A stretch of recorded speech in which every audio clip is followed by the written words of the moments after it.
जैसा मैंने अपनी स्टेटमेंट में आपको बताया कि what ever caused this incident it is for India to explain.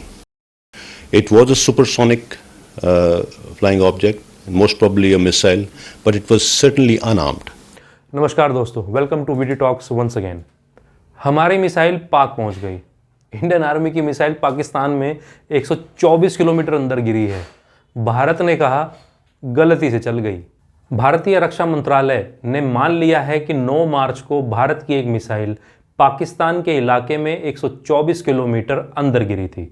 Defence ministry ने शुक्रवार शाम जारी बयान में कहा यह घटना एक्सीडेंटल फायरिंग की वजह से हुई है. 9 मार्च 2022 को रूटीन मेंटेनेंस के दौरान टेक्निकल वजहों से यह घटना हुई.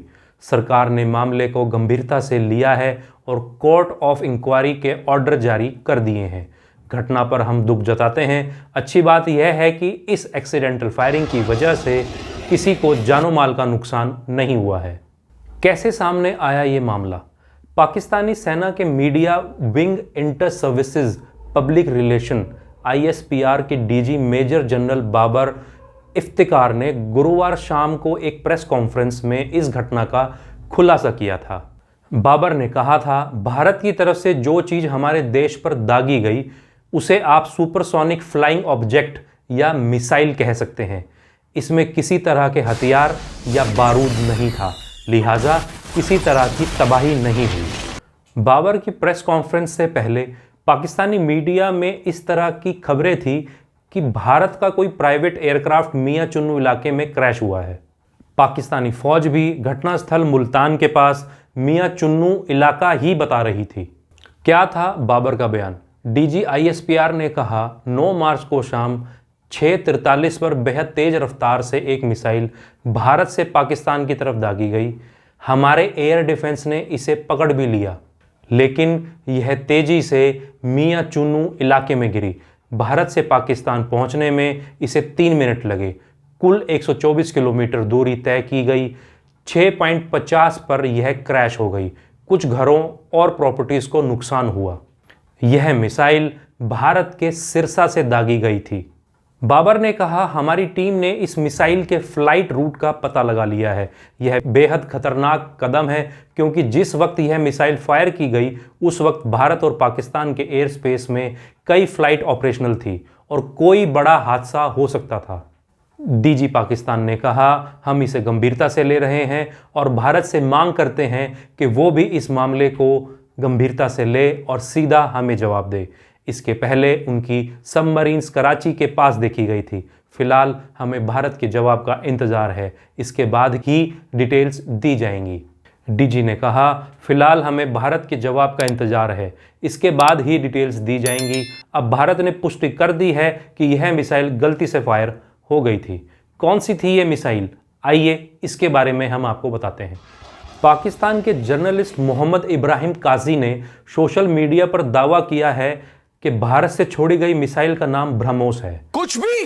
इसकी रेंज 290 किलोमीटर है. इंडियन एयरफोर्स इसका स्टॉक राजस्थान के श्रीगंगानगर में रखती है. हालांकि पाकिस्तानी फौज का दावा है कि यह मिसाइल हरियाणा के सिरसा से दागी गई. तो आइए एक नज़र ब्रह्मोस पर डालते हैं. ब्रह्मोस एक सुपरसोनिक क्रूज मिसाइल है जिसे पनडुब्बी, शिप, एयरक्राफ्ट या ज़मीन कहीं से भी छोड़ा जा सकता है. ब्रह्मोस मिसाइल का नाम भारत की ब्रह्मपुत्र और रूस की मॉस्को नदियों के नामों से मिलाकर बनाया गया है. ब्रह्मोस रूस की P-800 ऑकिंस क्रूज मिसाइल टेक्नोलॉजी पर आधारित है. इस मिसाइल को भारतीय सेना के तीनों अंगों आर्मी, नेवी और एयरफोर्स को सौंपा जा चुका है. ब्रह्मोस मिसाइल के कई वर्जन मौजूद हैं. ब्रह्मोस के land launch, ship launch, submarine launch, air launch version की टेस्टिंग हो चुकी है. ज़मीन या समुद्र से दागे जाने पर ब्रह्मोस 290 किलोमीटर की रेंज में मैक 2 की स्पीड से यानी 2500 किलोमीटर प्रति घंटे की स्पीड से अपने टारगेट को नेस्तो नाबूद कर सकती है. सबमरीन से ब्रह्मोस मिसाइल को पानी के अंदर से 40-50 मीटर की गहराई से छोड़ा जा सकता है. सबमरीन से ब्रह्मोस मिसाइल दागने की टेस्टिंग 2013 में पूरी हो गई थी. तो दोस्तों, आपको हमारी ये छोटी सी इन्फॉर्मेशन भारत और पाकिस्तान के ऊपर कैसी लगी इस वॉर जोन में जहां रशिया और यूक्रेन आपस में लड़ रहे हैं और इंडियन आर्मी से ये छोटी सी जो गलती हुई इससे पूरे पाकिस्तान में जलजला आ गया है। वो सोच रहे हैं कि कहीं भारत हम पे आक्रमण ना कर दे। इस छोटी सी अपडेट के साथ मैं ये वीडियो ख़त्म करता हूं और उम्मीद करता हूं कि आपको ये वीडियो अच्छी लगी होगी। अगर आपको ये छोटा सा अपडेट आपको पसंद आया है तो please like, share and subscribe to my channel. Till then, good bye.